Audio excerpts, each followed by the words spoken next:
Imagine if a single maritime passage could paralyze the entire planet's economy, a narrow corridor in the Middle East through which almost a fifth of all the world's oil pan. Now imagine this corridor threatened by attacks, naval mines, and military confrontations. In recent days, the effort between Iran, the United States, and Israel has reached a new level, and the center of this dispute is the strategic Strait of Hormuz. Is Iran adopting a calculated strategy, or heading towards a confrontation that could affect the entire global economy? To understand what is happening, we first need to look at the map. The Strait of Hormuz is a relatively small maritime passage connecting the Persian Gulf to the Indian Ocean.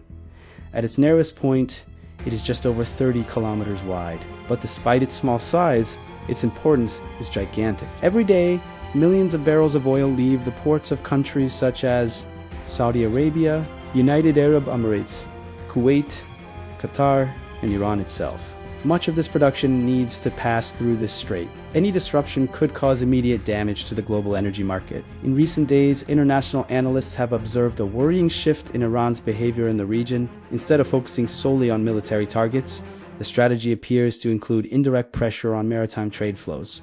This includes incidents involving commercial ships, increased naval presence, and warnings sent to vessels crossing the region. This type of strategy is often described as asymmetric warfare. That is, a country with less conventional military power uses indirect means to attack stronger adversaries. One of the most discussed elements by experts is the possible use of naval mines. This type of weapon is relatively simple, but extremely effective. Unlike missiles or large warships, mines can remain invisible for long periods on the seabed. Even the suspicion of the presence of these weapons is enough to cause an impact. This happens because shipping and security companies begin to consider the region high risk, significantly increasing navigation costs. In practice, this can reduce the flow of ships, even without a formal blockade. For many analysts, Iran's strategy follows a clear logic.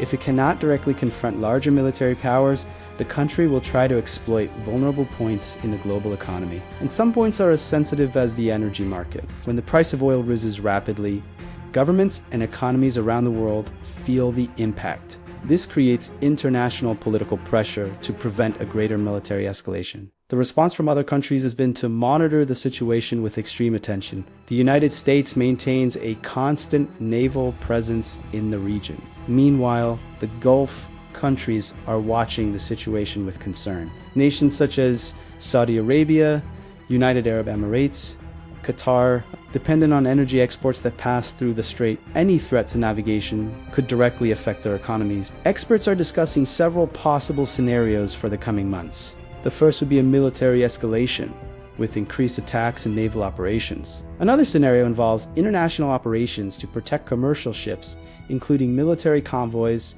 There is also the possibility of diplomatic negotiations to reduce the strain, but everything depends on how events unfold in the region. Even countries far from the Middle East can feel the effects of this crisis. This is because energy, maritime transport, and global trade are deeply interconnected. When a critical route like the Strait of Hormuz is threatened, the consequences can affect fuel prices, transportation costs, and global supply chains. Therefore, every military movement in this region is closely watched by governments and markets around the world. The current situation shows how a relatively small geographical point can have a global impact.